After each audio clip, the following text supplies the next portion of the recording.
Once upon a time, EA Sports decided they needed more than just sweaty online matches, rages, and people celebrating with dabs, which is now turned into griddies, which is very unfortunate. So they gave us The Journey, a full-blown football soap opera starring Alex Hunter. But by FIFA 20, it had completely fizzled out. This is the rise and dramatic fall of FIFA's greatest storyline. FIFA 17, the origins of Alex Hunter. FIFA 17 was a very revolutionary game, but as you can see from the descriptions and all the boxes, Alex Hunter was the main man. EA decided to finally give career mode feelings, so we got to meet Alex Hunter, a little boy with family drama who's always dreamt of being a pro footballer. You start off at trials at professional club with a guy called Gareth Walker, who was his childhood BFF since licking each other's nappies, as we all did.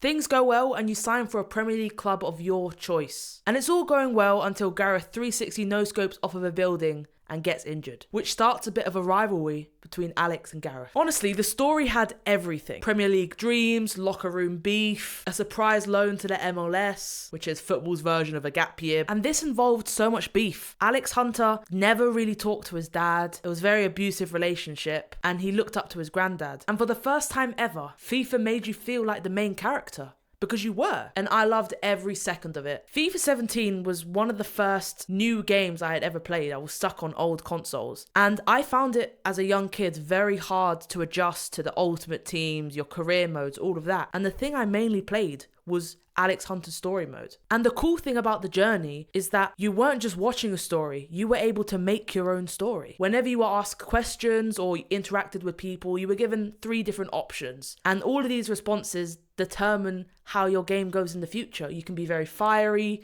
you can be very modest. I don't remember the others, but there were definitely others. But that's all it was. There wasn't much customization or much else to do other than just going through the story. But then FIFA 18 came in. FIFA 18 amped up the drama, added more fashion. Now, I personally loved this, but a lot of people felt very overwhelmed by all the new things added on, and they just wanted a simple bloke having a football career. But I understand why FIFA made the slight change, because there's only so far you can go with that. I just remember rocking some of the worst outfits I've ever seen with like leopard print mohawks or something. I thought I was sick. I was clearly just sick in the head. A little bit of a miscommunication with the membranes over there, but we move. Throughout all these games, there's been cameos from famous footballers like Kaká, Thierry Henry, all the others. And Alex Hunter travels the world, LA, Brazil, and gets scammed by his agent who looks like a fake DaBaby account begging for crypto. Then we had FIFA 19, involves a transfer to Real Madrid, and you play as Alex chasing the Champions League, and also find that you have a half sister, someone called Kim Hunter, who was a young girl. Young girl sounds a bit paedophilic.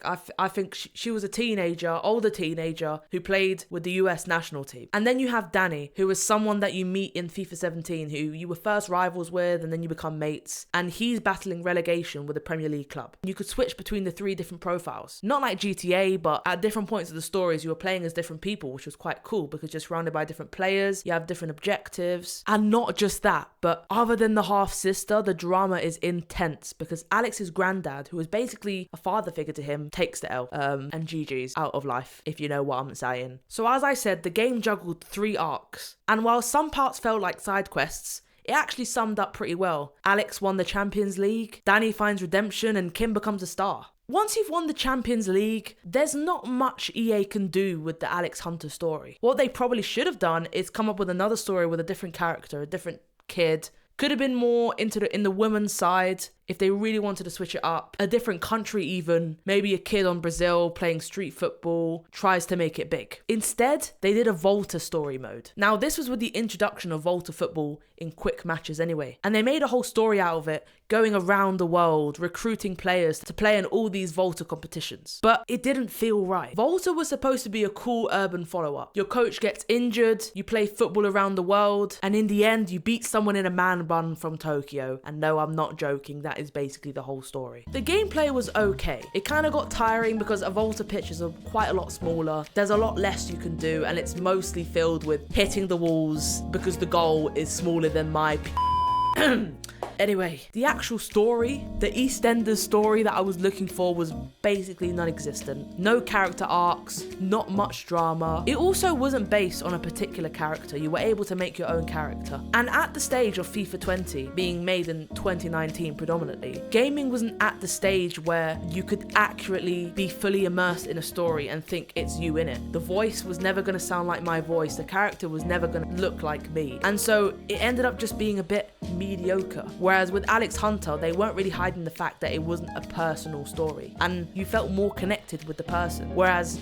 you know that's not actually you because I actually look like a healthy weight or I finally sound like a woman. And it didn't really do well. So what happened? Well, the journey gave FIFA something very rare. Heart. Alex Hunter was more than pixels. Not in a weird way, but you had something to root for. Whereas in FIFA 20, they tried to keep the torch burning by doing a full 180, but it just turned out to be a sparkler in the rain. And as of now, there have been no more story modes in FIFA, but the legend of Alex Hunter will always live on. Will they ever bring it back?